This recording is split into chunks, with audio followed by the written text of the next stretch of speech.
All right, recording show number 30. So, you've just been listening to the crappings on of David Icke with Alex Jones. And you heard them. The ultimate question. Yes, Alex Jones, the ultimate question to David Icke. Why are we so successful? To which David Icke replied, How about we just play a bit of it? Go for it. It's enough to make those who are truly awake and enlightened. He's calling himself the tip of the spear as well. The tip of the spear is he. It's more like a poison dart. Not into your ego or whatever. Total We need to poison. analyze why you've been successful, myself, and a handful of other. Yeah.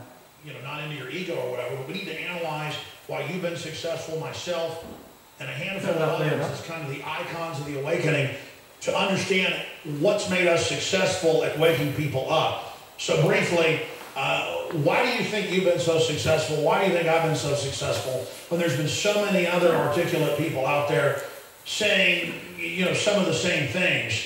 Why has that been? Well, I think the only way to succeed in this arena is one word: persistence. When you refuse to take no for an answer, when you refuse to even accept the possibility that you will give up, and that you know that the day you keel over and leave this reality, you'll still be doing it, and you'll still be trying, and you'll still be doing what you can, then when big challenges come up, when you get the abuse, when you get people trying to undermine you, when people attack you, when people ridicule you, because giving up is simply not an option, it means that instead of feeling sorry for yourself and walking away and sitting in a corner, or walking away and thinking, I'm not doing this anymore, you keep walking, you keep moving, you do more, you are persistent, and when you do that, you break down barriers. And key to that over the years is that what people have said is shown to have validity. I mean, when I was at the height of my ridicule, which was almost of historic proportions, This idiot called himself Jesus. In the 1990s, early 1990s, I was of Have we heard enough? The point is, they've answered the question. If what I said had any validity, then it would be shown eventually to be so. Oh, right. So. Oh dear. If it weren't so tragic, considering all that is happening upon the earth. I've been around longer than Alex Jones on the internet, and David Icke. I don't know how long he's been around, but I've been around for a long time saying the same thing ever since I can get on the internet, put that way. And they're saying exactly the same thing that I'm doing, right? However, having contacted both of them on numerous occasions by people, well, Sherry, for example, she was a big follower of Alex Jones, and she bombarded him, Dang. even to the point where she said that he must be watching what I'm saying because he's using the same phraseology. He's quoting some of the words I'm using. And the same thing goes for Pope Francis. Yes, like describing Christians as being mentally ill. Where have you heard that? And how long ago did you first hear it? And Sherry, at one point, more than a year ago, said that Alex Jones' wife has admitted that Brian is God. But what is interesting is that the only solution, well, it's beyond it now. It really is beyond it. The world is beyond. You see, at the cross, everybody was given another chance. It could have all been over then, bar for the pregnancy of Martha, myself, at the cross, pregnant with twins, because that was the bloodline whereby the two of us could be back at this time now. Now, the only knowledge that could have saved this planet the way it is the Christ returned, as Pope Benedict, who took his life into his hands, and as you know, his closest papal staff have disappeared. One murdered, we know for sure. We suspect the other two by now, definitely, since we haven't heard anything more from Sister Maria della Rosa, whose letter I posted to the Vatican Insider just about an hour ago. So the only news that could have saved the world as we know it was the news that the Christ is upon the earth, go out among all the nations. Why? Because it's the quantum. People rejoicing, no longer subject to the Zog, Zionist-occupied governments, which are all of the Western governments, no longer subject to them, and the Christ takes over, leading the armies of the world to put an end to Fukushima and all the other areas in the world that have been decimated. He takes it. Well, it's too late for any of that. As a matter of fact, it's too late for all of you. It's too late for Alex Jones, David Icke. They're talking about when they get through this life, they'll still be doing what it is that they're doing. Well, they have no life ahead of them. The idiots. Now, what is interesting is that Catherine, before she found Yahweh, she was being led by her angels to understand the role of Alex Jones. She'd been listening to him for some time and was chatting with an idiot called Josh Eaton. What a pig he is. Hope he's listening to this, or somebody sent it to him. If you know Josh Eaton, well, get this to him, because that is one diabolical son of a bitch. However, Catherine was led by her angels to figure out the role of Alex Jones. It was to do with his advertising Catcher in the Rye, a very popular novel written in 1951, I believe it was published. And through the clues that she followed, she understood, and it was a great big wake-up to her, that Alex Jones is a gatekeeper. Now, according to Wikipedia, a gatekeeper is as follows. A gatekeeper is a person who controls access to something. For example, via a city gate. In the late 20th century, the term came into metaphorical use, referring to individuals who decide whether a given message will be distributed by a mass medium. So you've got the Jews who call themselves Jews and are not, but are of the synagogue of Satan, who control all the mass media, sponsoring through advertising with Alex Jones, who's married to a Jew. He has decided to control the message. He'll report on every other distraction out there in the alternative media. Yet he refuses to even interview Brian, have us on as a person of interest. He's had LaRoche, Lyndon LaRoche, another gatekeeper, the likes of David Icke. It's like the good cop, bad cop. You have the personality of David Icke, the likable dude, versus the screaming abuse from the idiot that Alex Jones is. What an abomination.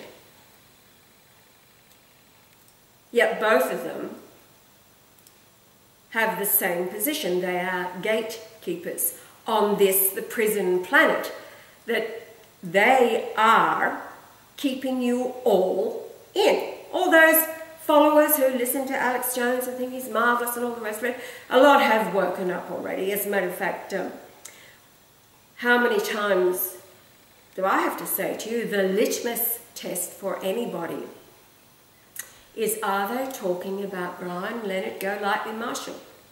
the Lord Jesus Christ, recognised and announced by Pope Benedict XVI.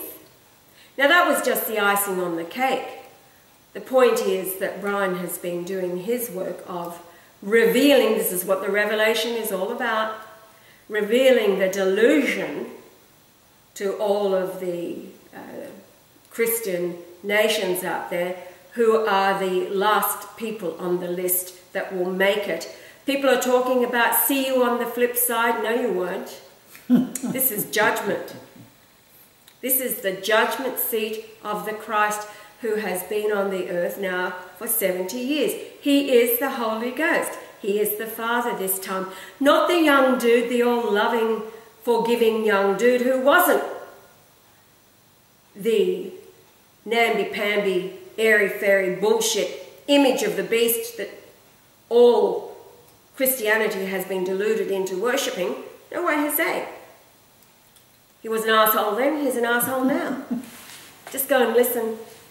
Just go and listen or read to yourself or read out loud how he condemned the Jews then, who are the same reincarnated demons that are in control of the temple now. Well, Alex Jones is one of them, and so is David Icke, by default. Now, if David Icke doesn't know about Brian Leonard Golightly, Marshall, the Christ, etc., the same goes for David Duke. Oh, what a wonderful man.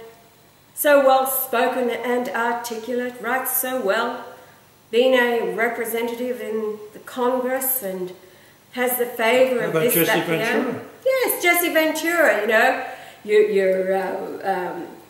WWF, what's it? World Wrestling Federation. World Wrestling, but there's another WWF. Is that something to do with World Wildlife Foundation? Well, either one. Hey, Jesse Ventura, I hope you get sent this or hear this. You're another fuckwit. You talk the talk, but you won't walk the talk. No way, Jose. You add to your circles those that advertise the Christ being here. You've been informed. The whole world has been informed.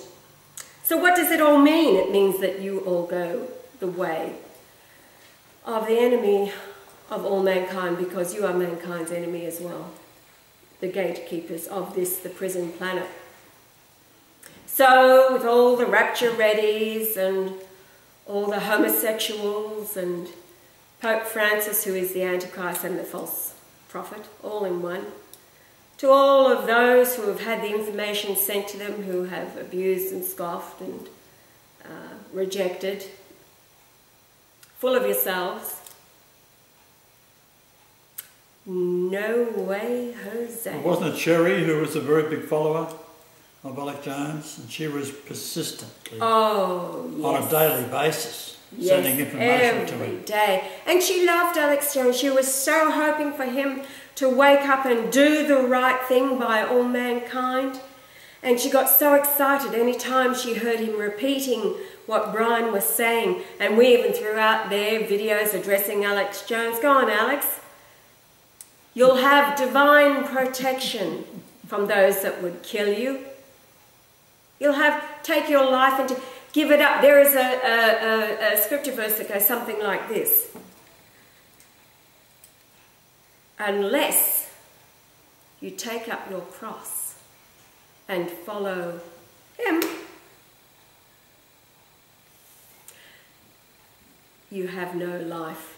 That's a paraphrase. And those that would seek to save their lives will lose it, but those who would give up their lives will save it. Well, it's all a done deal. It's all been sorted now, and you're all back here for the judgment. And it is not pretty. Fukushima spewing away the angel of death.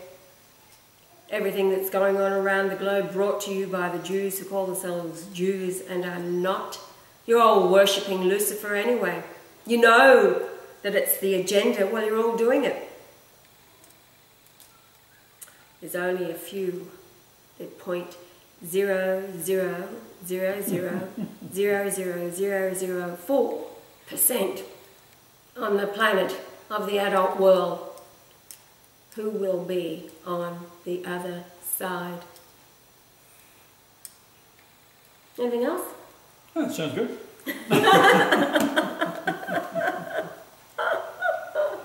I even made up a David Icke web page. Yes, that's right, David Icke too. I called it David Icke, and it had all his the same things that he's got on his main web page, so you couldn't tell the difference. And I think I got 3 hits. I think, and that was you, me, and somebody else. Somebody else, maybe David Icke himself. Anyway. Yeah, so he certainly knows who I am because, as I say, we've sent lots of information, had other people send information. Now we're saying to you people out there, all the masses listening now, the whole 18 of you, to contact Alex Jones and be relentless. Same with David Icke. Yes, do what David Icke. Persistent, do not give up. Quote him, go and listen, write it down, cut and paste it, do not give up. You know, the same at Francis. I've been tweeting more to Francis and at the Vatican Insider. So for all of you out there, take their word and just do it relentlessly. Look at the beautiful sunset. Look how pink the sky is. About the same colour as my shirt, isn't it? It is, yeah. No, anything else we're going to talk about tonight? We could cut show 30. You know, it is our 30th show. There's something prophetic about it. You know, 30 pieces of silver. Did you say prophetic or pathetic? Both. Well, it rhymes. Anything that's prophetic is pathetic. Oh, shall I tell about Adam's skateboard and the Turkish taxi? It's interesting, isn't it? Yeah, okay.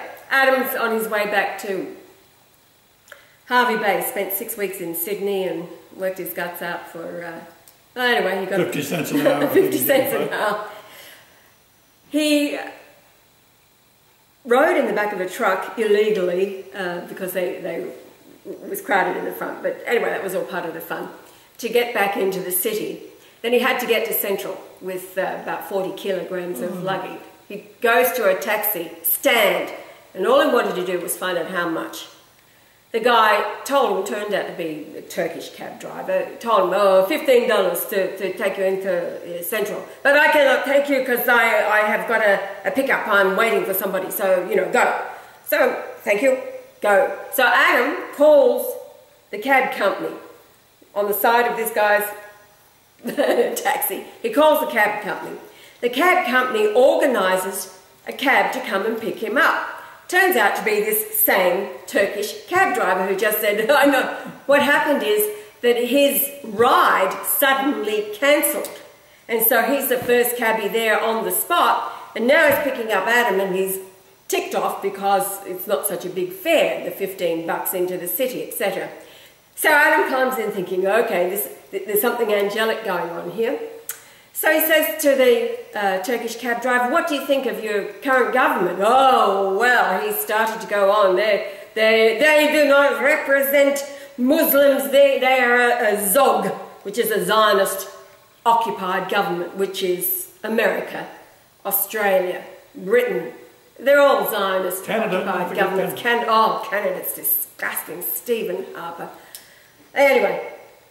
So they have this conversation and the guy is going off about and how, you know, true Islam, and we know this ourselves, true Islam is not what is being portrayed in the press. These are the Jews, the Zogs behind the scenes who control all the media, that we've just discussed, the gatekeepers feeding information into the masses so that the masses stir up against Muslims. Muslims, when they are left alone to do their own thing, are really nice people. Very stupid, but nice, and they are peaceful. So, this Turkish man is going on about how this is not Islam, these are disgusting, this is all the Zogs.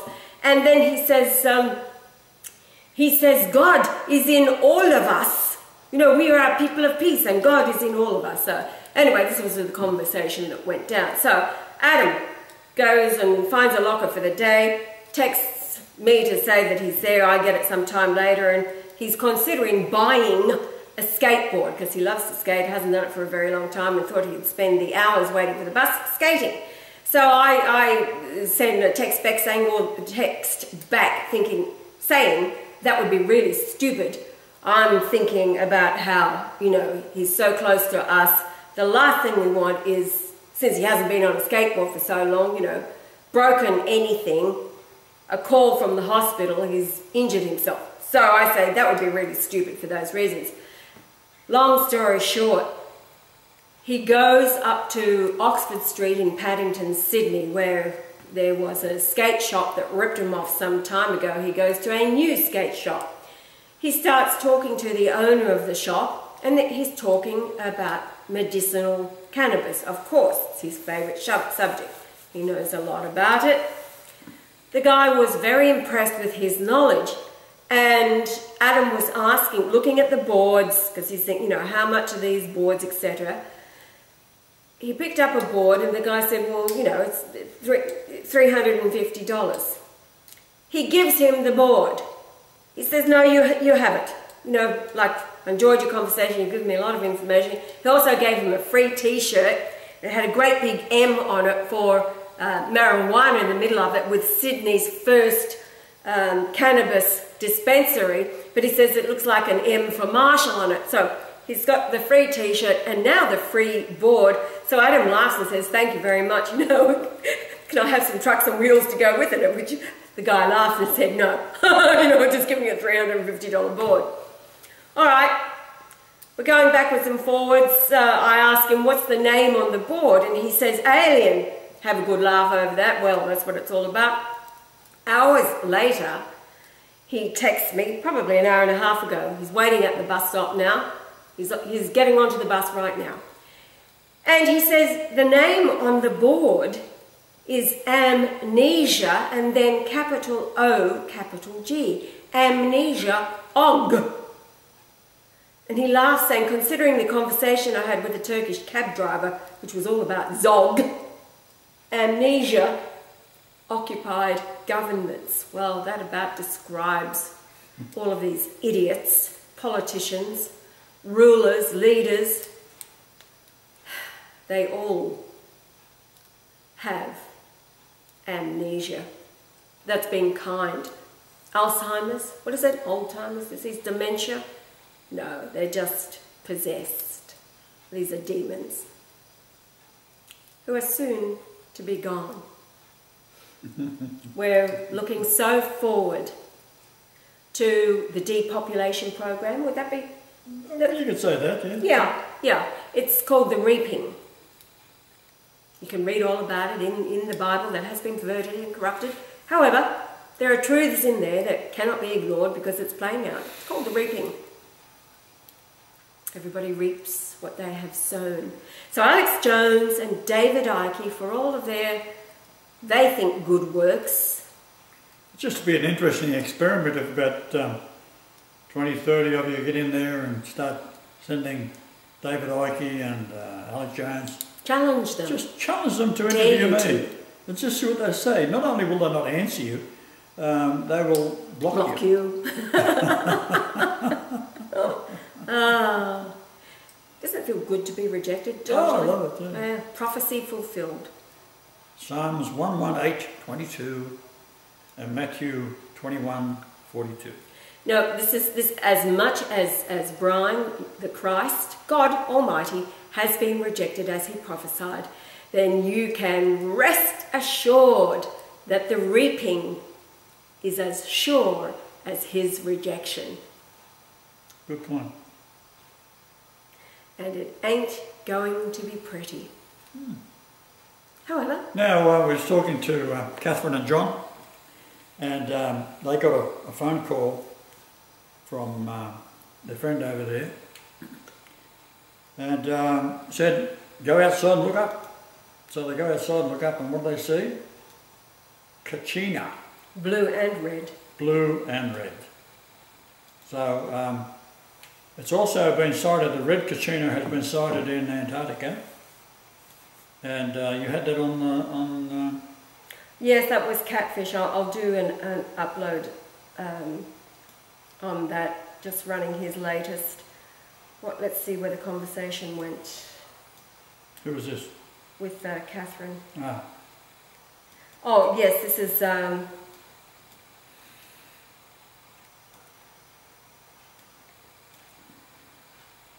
yes, that's right. Andre just called us, 10:50 p.m. here, and he told us to look up can see the red Kachina in the sky to the south, slightly west. The blue and the red we can see. They weren't able to get pictures of it. Well, we've got pictures of it, and we might get some tonight. Yeah. But it is in that position in regards to the Earth, so it is in the southern hemisphere and coming up as all planets or asteroids or comets do come in usually from the southern hemisphere because the sun pulls them in, and it moves northward at 69,000 kilometres or 43,200 miles per hour. And so that's what keeps the planet spinning around the sun. If that didn't happen, then the planets would be pulled into the sun. So what happens is the sun is moving away and it just spirals behind it because it's trying to be pulled into the sun. And of course it can't happen because the sun is moving away. So it's a very interesting phenomena that, of course, you ask anybody about it who should know, they don't know. Well, they're not talking about it. But with the return of the Nibiru, if you like, for want of a better word, the red dwarf, with its 7 stars, 7 planets rather, these got angels on board. This is what happens if you go back 3,600 years twice, you go to over 7,000 years when the Great Pyramid was built. And all these wonders around the world, they were built pre-flood. So they were done by angels. Angels can do that sort of thing, whereas the entire American and Russian armies couldn't do any of it, let alone lift up 200 tons or 1,000 tons or whatever blocks and move them and place them in positions on walls and so forth. And then the modern, as the flood subsided, the modern area is occupied by various peoples, and then by the time of the Romans, in Lebanon, for example, there's 3 blocks of stone there, but 2 of them are built into a wall, and at 1,000 to 1,400 tons apiece. This is gigantic, and one block there is coming out of the quarry. It's coming up on an angle of 26,1897 degrees, which is the angle of the face of the descending passage of the Great Pyramid. So it's got all these little signs about it. And it's, when you take something out of a quarry, if you was to drill out the side of a cliff face and you break the thing off, well, it is possible to get the 3 sides, the top side, the bottom side and the face side, and the ends squared off. But the bit that breaks off the mountain of rock is got to be cleaned up. However, the quarry that we're talking about here in Lebanon, it's come out of the ground. So in other words, the top edge is flat, the 2 side edges is flat, and so is the bottom edge. But how do you plane something off dead flat when it weighs over 1,000 tons? And it's just been pulled out of the quarry in a perfect, pristine, finished state. Can't be done. So the 2 that's in a wall, some 2 or 3 kilometres away, not only is it precision, but they come down and then go out and then down. So they've got a larger flange on the bottom part, which is about 10 to 15 feet high. The whole block is about 40 feet high. And as I said, weighs over 1,000 tons. And yet the 2 are fitted together where you can't put a playing card in between the 2. That's how precise they are. And that's the whole idea of it, to wake up the researchers to look at these things. Like, this is an impossibility, that man cannot do this sort of thing. They can't do it today, they couldn't do it in the past, so it's all angelic. So this is what it's all about. The angels help the people in the pre-flood to do these wondrous things. Would it be safe to say that the friend of the Jew, as Francis is the enemy of God? Francis? Of course he is. Yes, I know, that's what I'm saying. The friend of the Jew is the enemy of God. Absolutely. All Jews are enemy of God. They don't realise that I'm very vengeful and have no sympathy for this kind of behaviour, and my patience is certainly run out, and they're going to be facing an end that is going to be so dreadful that even those evil bastards, the things they do and have been doing for many, many centuries, is nothing compared to what they're going to face. Believe me. So anything more for this bracket? Was for... Oh, I'll just read this in a minute. Read that. What, you're leaving a comment for Francis, or? Yes, at Vatican Insider, another one, I was just, not giving up. This one says, this is in response to what Francis has said, those who judge others are defeated, they will be judged in the same way. Others say, preach it, amen, quoting the scriptures, the measure we use to measure others will be the same yardstick, blah, blah, blah. I said, Francis has been judged by the returned Christ, Brian Leonard Golightly Marshall, as the traitor to all mankind, and so has George Ganswain, who knows that Christ is back and has sworn an oath to the Antichrist Francis to say nothing. The friend of the Jew is the enemy of God, who has no sympathy for the Jews, and his patience has run out, and they face an end that will be dreadful. Their only hope for salvation was to Francis announce the Christ. The only thing would have saved him. Well, I'm talking about for the Jews. His friends, the Jews, that he's so buddy-buddy, their only hope for their salvation was to announce you. Good, right, that's right. Yeah. But he has denied them that. And Francis... So you can't say, well, you can't blame the Jews. They didn't know. Well, they all know what the rabbis do, and there's not a Jew on earth that hasn't heard about me, because Yitzhak Kaduri announced it. And he also said that the Messiah will not be coming to Jerusalem, and that he would be talking to us from afar. And he was referring to the internet or radio communication, which is right. Why is that so? Well, it's all radiation there, isn't it? So I won't be going to Europe again. We've been there, had a look. I was disgusted with the place, and I was disgusted with Egypt. And now, what was amusing was when you're dealing with Egyptians, especially taxi drivers or someone who deals with tourists, you've got to be very careful, because they lie and they manipulate. They're trying to get their hand in your pocket, and they're your best friend, and come on back, we want to see you again. And at the same time, this particular fellow said that he was in the army with a man that stayed in the army and is now one of the generals, and he lives next door. This is when we're there in Egypt on the Nile River. Now, he said that he had given the information that we'd given him for the General Assisi. At that time there was a bit of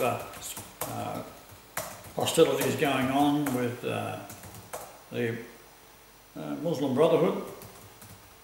So the message came back to me, not at this time, El-Sisi has got to wait till the government has more control and things settle down.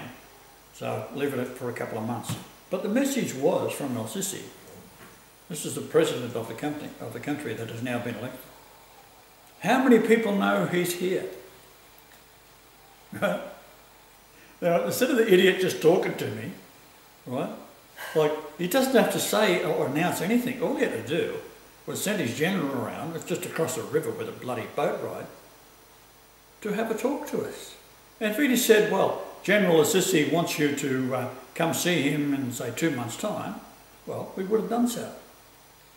But no, that wasn't what was actually taking place. Now, the fellow that was arranging all this, I had given him a letter, a second letter, and had stuck it over with this bit of sticky tape. 'Cause I Really professional. Very professional. I didn't want him to read it. And I said, now give that to you, because he's next door neighbour to this guy, you see. And he said, yes, no problem. And of course he's going to give it to him, and this is what was supposedly to happen. However, some days later, I see the letter with a bit of sticky tape on it that he had in his possession and hadn't handed it over to the general. So therefore, it turns out to be bullshit. But then he says to me that he has to go down, been called to see the general in Cairo, and it's got an airfare down, and he's got to be down there. And he also said he's never told a lie in his life, right? Because I said to him, right, that I think you're lying. He said, oh no, I never told a lie in my life. So he comes back to us again. He wants an extra $500. We didn't pay it yet, and because we were going to arrange there for it was something generous. It was $250, and then he wanted another $250 for a total of $500. Oh, was it? I'm sorry. Yeah. And the reason being, now this man has said he never tells a lie in his life, was that he was telling his wife to go. He was going down there on business, so he'd have to come back with some money that he had earned while he was down there. Otherwise, he wouldn't be going down there, and she would smell a rat.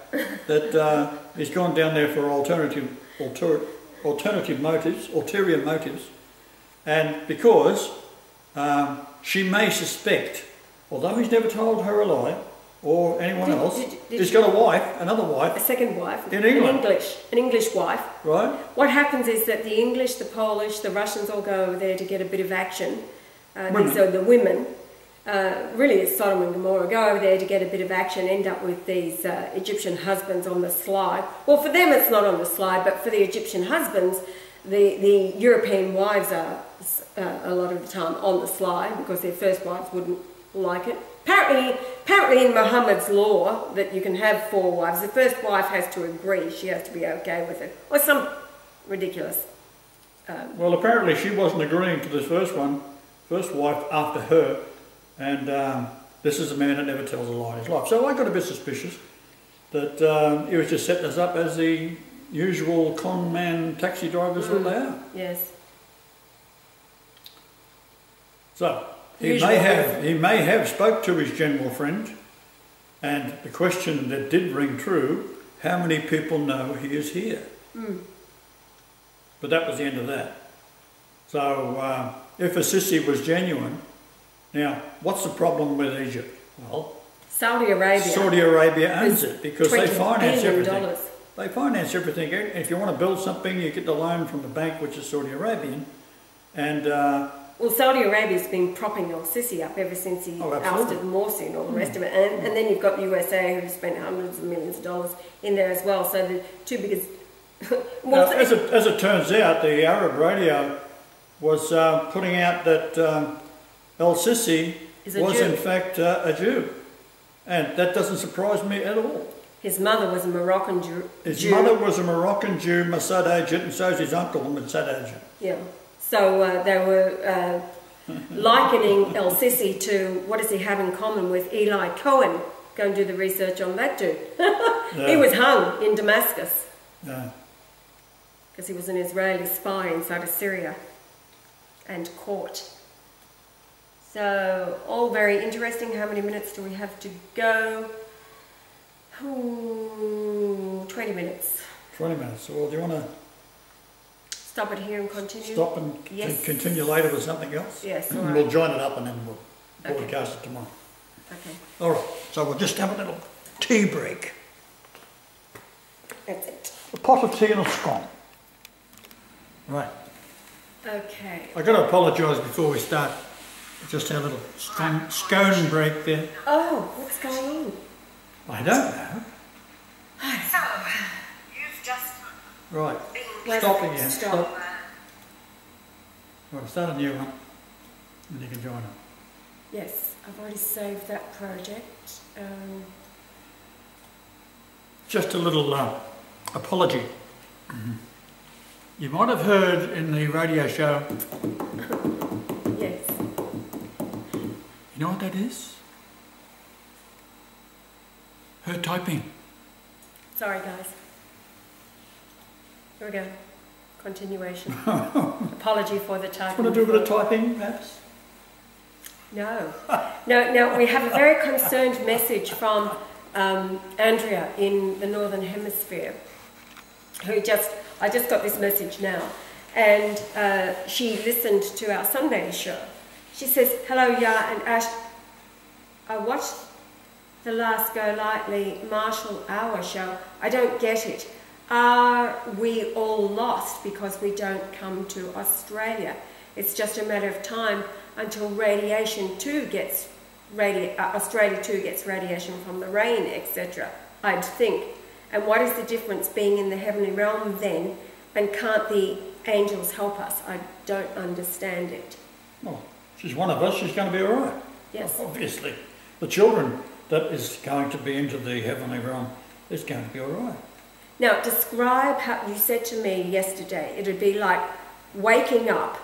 Well, I'll go back to what I said, and I've experienced this twice, whereas you can step into the heavenly realm. It's just like going through a door and you disappear, and someone could be there with you and not realise it, like I was in the schoolyard as a child when I was taken back to be spoken to by Mary. And at that time I had no idea that I had just come from a future time and been, well, how many years was it? 1910 years or something. I'd stepped into the future and then stepped back to the past. So when I stepped back to the past, this actually happened. I had memorised or been reminded of what happened when we returned from Egypt as a small boy. And Mary wanted to tell me that we were Essene and that if the Jews found out they would kill us. Now, when I returned back to the schoolyard, I remembered that I'd just come back from talking to Mary and being there with Joseph, right? And yet, when I was there, I had no idea that I'd come from the future. So the future, past and present happen simultaneously. This is actually some of the Vedas that talk about that in the Hindu religion, which is more accurate than Christianity, I'll tell you that. So she has nothing to worry about per se, because she's one of us. But everyone else, they've got a problem. So, as anybody who would have witnessed what happened in the playground that day, Yeah.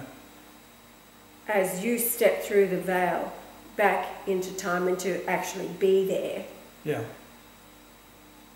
I'm suspicious that the two older boys I was being anchored by were angels.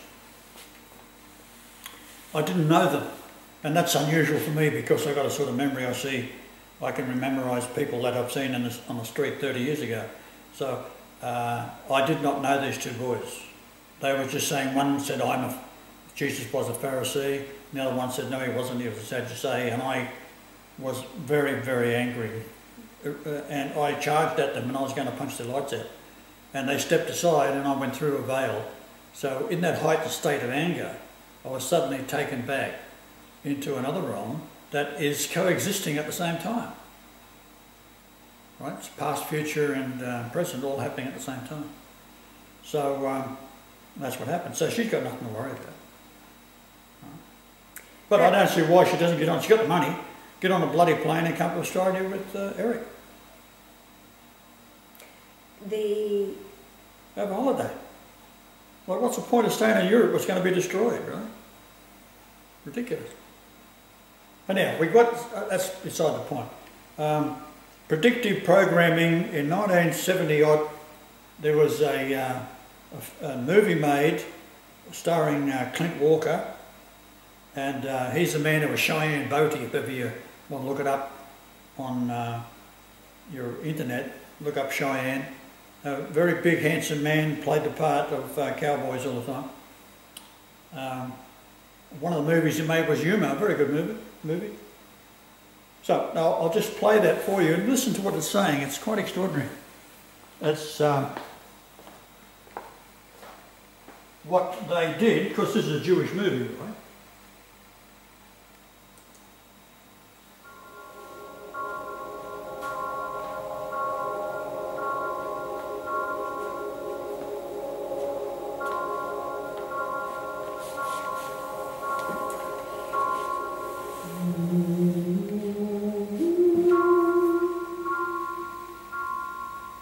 To most of us, it came as a surprise.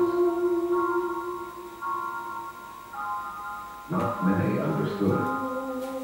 Too few cared enough to stop it. Then it no longer mattered how many understood or cared. It was too late. The beginning of the end came in the late 70s. The climate changes, unseasonable cold, weak snowstorms before crops could be harvested. The energy crisis, the shortages, the high costs of growing and transporting grain, the lack of government support for research programs, the disappearance of arable land beneath the monoliths of reinforced concrete and steel as the urban centers continued their unchecked sprawl into the countryside.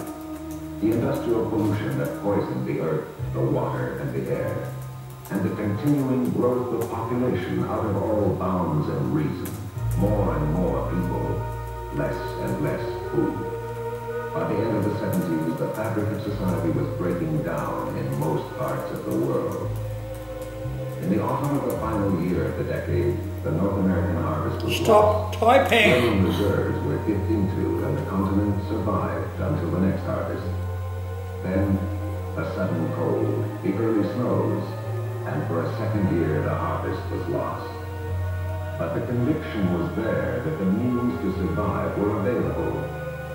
And then, the bubble burst.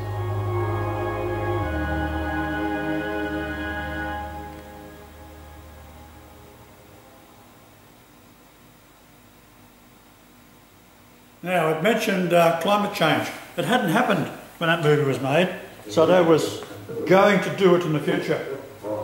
Accurate disguise. Minister, why did you wait so long before bringing us this? Dr. Agatha, oh, this is subject, this report, informing us that our entire population... I don't think I know as well as that. Henry, report specific. Famine. Death by starvation. There's only one question. How long? Gentlemen, surely the only question now is the nature of the official reaction. Oh, let's cut the crap, George. It's going to be every man for himself. The people will have to be told the truth. Absolutely not. That's the truth. The mean overreact. Last year's harvest was all but wiped out. And this year's harvest is frozen in the ground. I don't think Fred is overreacting. Can't blame the government for the climate changes. Our fault we have sunny skies one moment, snowy frost the next, December and August. Who could... I blame you for selling off our reserves. 2 bad harvest years, you don't have the foresight to hang on to grain reserves. Billions were starving in April, we cut them so. And they want hell of a profit. What do we feed our starving? You're fine. You tell me. Too late, Henry. We can't help you now. No. What about growing food indoors? The water garden. It's impossible. We can't feed the entire urban population with hydroponic installations. We could never get them built in time. Even if we did, we don't have the energy to run them. You? Fish, seaweed. The cold weather ruined our ocean resources. That, our chemical poison. Well, what do we do? Reduce the population. Euthanasia. Kill off the old, the sick. Execute prisoners. People would never know. They will if they read this. Can't release these facts. That's right.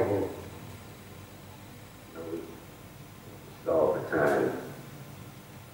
Wait till things get better. Things are not going to get any better, George. The climate gets worse and worse. We don't know when we're going to be able to grow food properly again. Oh, there's no choice. We've got to lie. We say we have a temporary supply and distribution problem.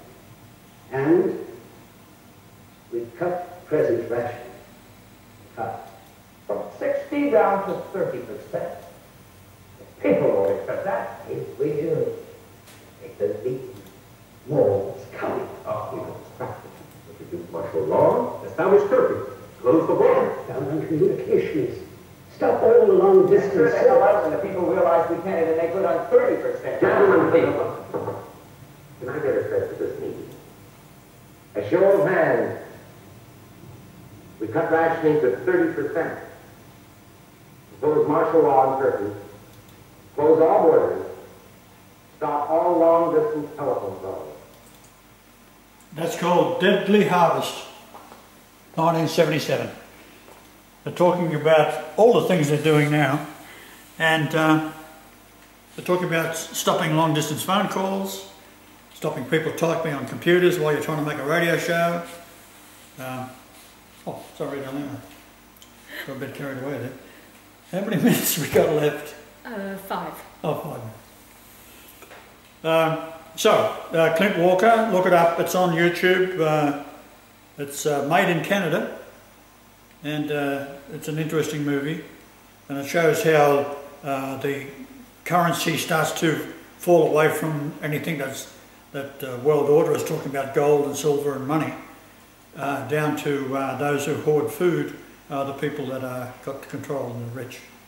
And we've got all these thugs going out into the farmlands, and they've got to get through border crossings and all sorts of things. Exactly what they're planning for you in America and Europe, and Australia is going to be all right, so get on your horse and come down here. Right? Absolutely. So do you want to type something now? Oh, sorry.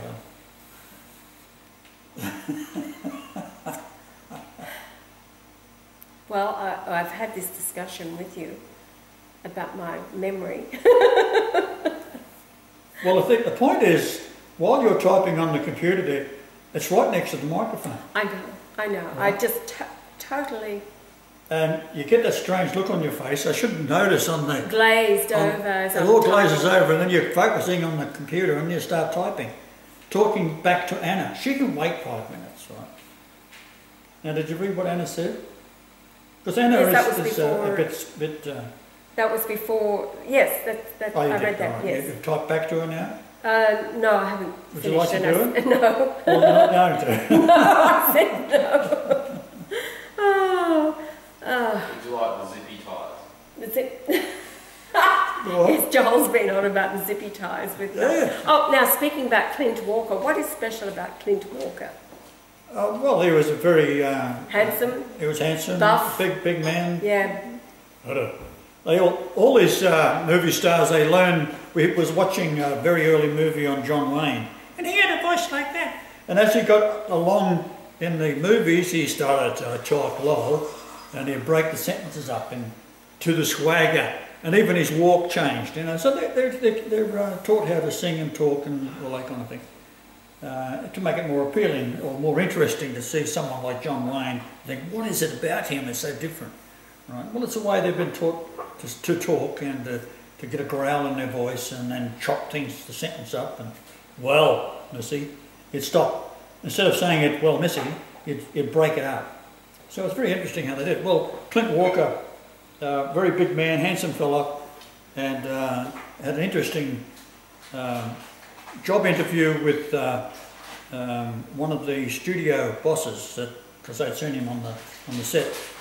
And he was working as a hand there, that they thought they could make a movie, or get him into the movies. And he was going in to see, might have been Cecil B. DeMille, I think it was, anyhow, for an interview. Anyhow, as he's coming into Hollywood, he sees this woman on the side of the road. So he stops, because she's got a flat tyre. He's a very nice fellow, so he stops and helps her. And it takes some time. And of course, he ends up being caught in traffic and all sorts of things. He ends up late for this interview with Cecil B. DeMille, who was going to make him a movie star. So when he gets in there, he walks into the office, and Cecil B. DeMille says to him, "You're late." He said, "Yeah, well, I had to stop this lady that was on the side of the road. She had a flat tyre." And he said, "Yes, that was my secretary." So Cecil B. DeMille knew when the secretary arrived that this man had helped her on the side of the road. It turns out to be Clint Walker. Yeah, how ironic is that? And what else about Clint Walker? Well, another thing was he was in a ski accident, and he fell over and the ski went through his heart, and he was taken to the hospital and declared dead. And this doctor was walking through the basement going to his car, and he seen Clint Walker laying there because he recognised him as being the movie star he was, and he stopped and looked at him. And he thought, I don't think this man's dead. So they take him up into surgery and he starts operating on him and he brings him around, he comes back. So Clint Walker was then talking about his near-death experience and what happened after he had died, because he had actually died and gone to heaven and was sent back again for a very specific reason. So that's the story of Clint Walker. Very, very handsome fellow, big handsome fellow. And? What? You look like him. Just as Elvis had your voice, Well, then Clint Walker had your physique, your look, well, he had as my a young physique, man. yeah, he's a big fellow, yeah. All Very right. good singer too. I think we can stop it right there. You know, we're over time, are we? I don't know. That should be it. End of show 30. Even if it's not, we'll make it. Oh dear. Yeah, Deadly Harvest. Deadly Harvest.